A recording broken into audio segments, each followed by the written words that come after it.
Okay, everyone, I'm back. Hope you got some popcorn, some candy, and some soda. Or some tea if you're happiness and sweet tea or Maria tortilla. Let's continue on with part 3 of my reading on Puss and Yeezys. Now, where did I leave off? Oh yeah, Puss and Yeezys was at a local nightclub, jamming out to some Ace of Base, like The Sign and Happy Nation. And yeah, Puss and Yeezys is actually much of an orangish yellow color. And then some aggressive bulldog came to him and said, "Would you get the scar, tough guy, eating mangoes?" Actually, it's not mangoes. I was actually eating a lot of fish, which is a common cat stereotype. "We don't take kindly to cats around here. Now bite it." "I'm not going down without a fight. And besides, I was playing some pool until you showed up, you big bully." So Puss and Yeezys and that aggressive bulldog, whose muscle tone resembles Hulk Hogan, got into a big fight. And yeah, it's another common cat stereotype. And Puss and Yeezys was pretty much getting pwned by that bulldog until Puss and Yeezys brought out his secret weapon. And that'd be a dog bone, which is a common dog stereotype.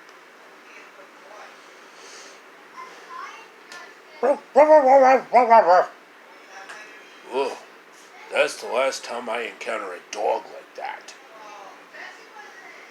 Anyway, time to continue playing some pool and then get to playing some poker with my fellow cats.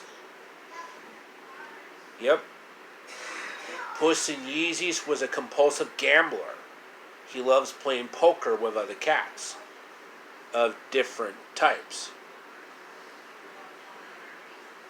And those cats were pretty much Braveheart Lion from Care Bears, Garfield from, Garfield,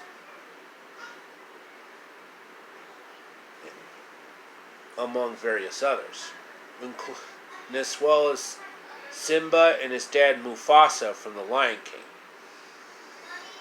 Like, "Dad, hi." "You deliberately disobeyed me. Simba, I am very disappointed in you." "I know." "You could have been killed. You deliberately disobeyed me. And what's worse, you put Nala in danger." "I was trying to be brave like you." "I'm only brave when I have to be. Simba, being brave doesn't mean you go looking for trouble." Then he always had his good luck charm, always beating out his opponents for money, including Simba's anime counterpart Kimba the White Lion, or Jungle Emperor Leo.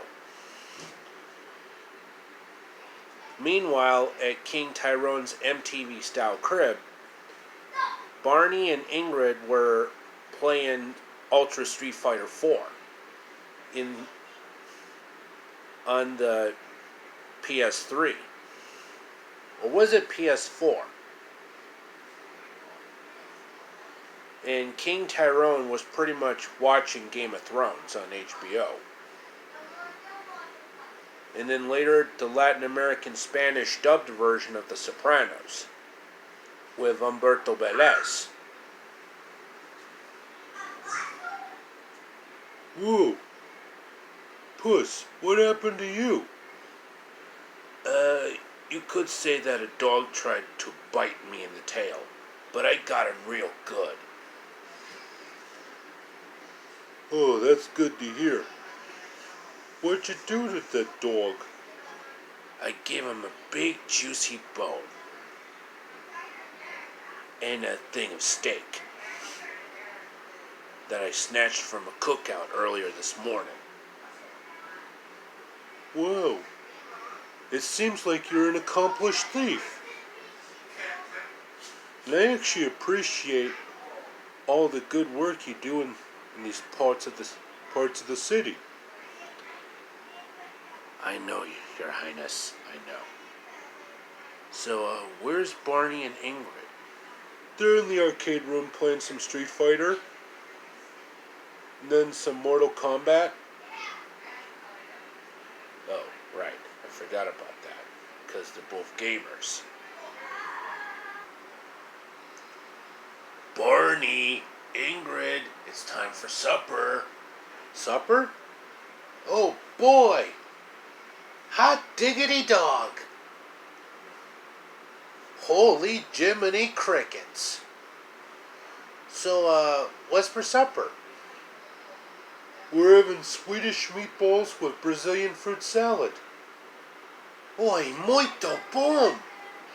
I never get this kind of thing at home. Oh, that reminds me.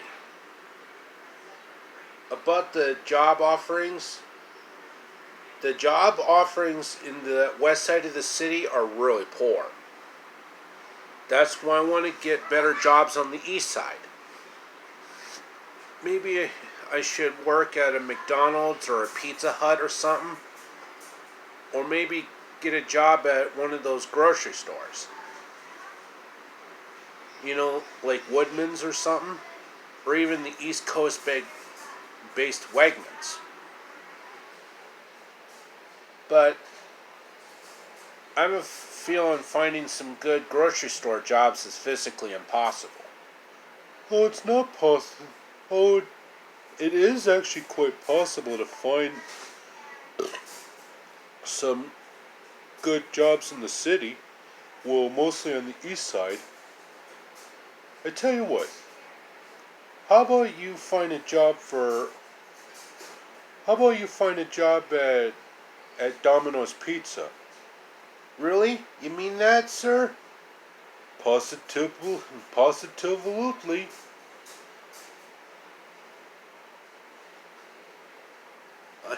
Unbelievable. Suppose I better get started on my job right now.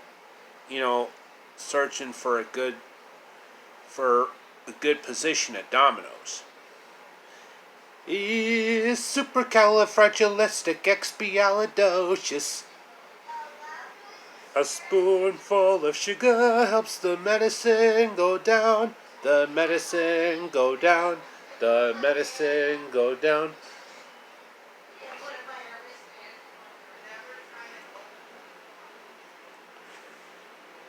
While Barney was actually getting a job offering for Domino's, Puss and Yeezys had another strategic idea.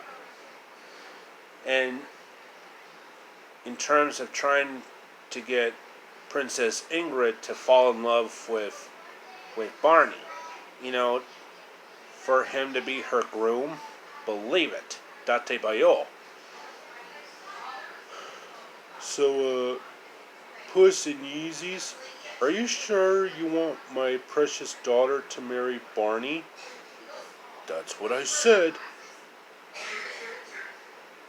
Well, it is possible, but first you have to prove to me that you and Barney have to prove that you're worthy of my precious daughter Ingrid to be his. And King Tyrone basically gave Puss and Yeezys a good amount of instructions before Barney is ready to become Ingrid's husband. The first thing was for Puss and Yeezys to steal pizza from Domino's Pizza's rival pizza chain, Pizza Hut. And then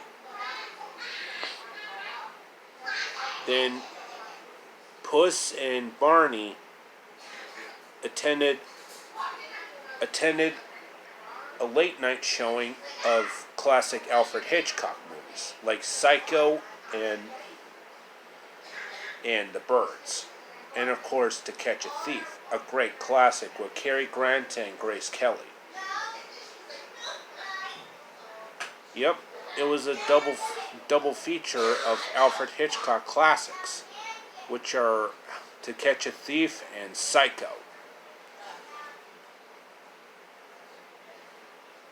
Then the next thing Barney and Puss in Yeezys did was buying a couple of mangoes for the king. Yep, mangoes. Believe it. Date Bayou. And then they attended some martial arts classes so they learned how to use the Jeet Kune Do, which was founded by Bruce Lee.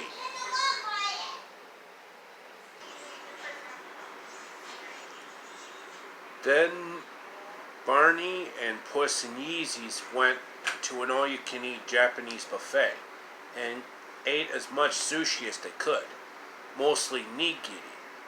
You know, the shrimp with the rice and the seaweed? It's actually real good, actually. Delicioso.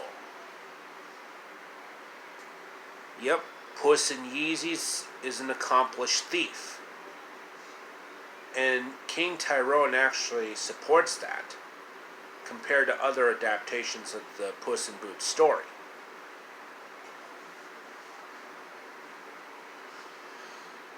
And then they went to the local library and borrowed some Hans Christian Andersen books, like Thumbelina, The Little Mermaid, and The Princess and the Pea, which are all instant classics. And I might do a retelling of The Princess and the Pea, but it's going to be a different take.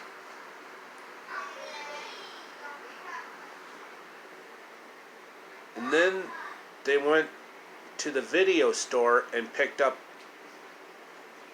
some 4K Ultra HD Blu-rays, like Jim Henson's Dark Crystal and Labyrinth, mainly for the Japanese dub track with German subtitles.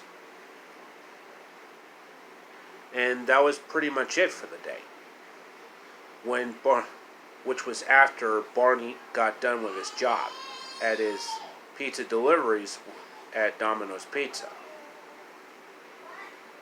Okay, this should be the end of part 3 of my reading on Puss in Yeezys. Stay tuned for part 4 as I continue the story.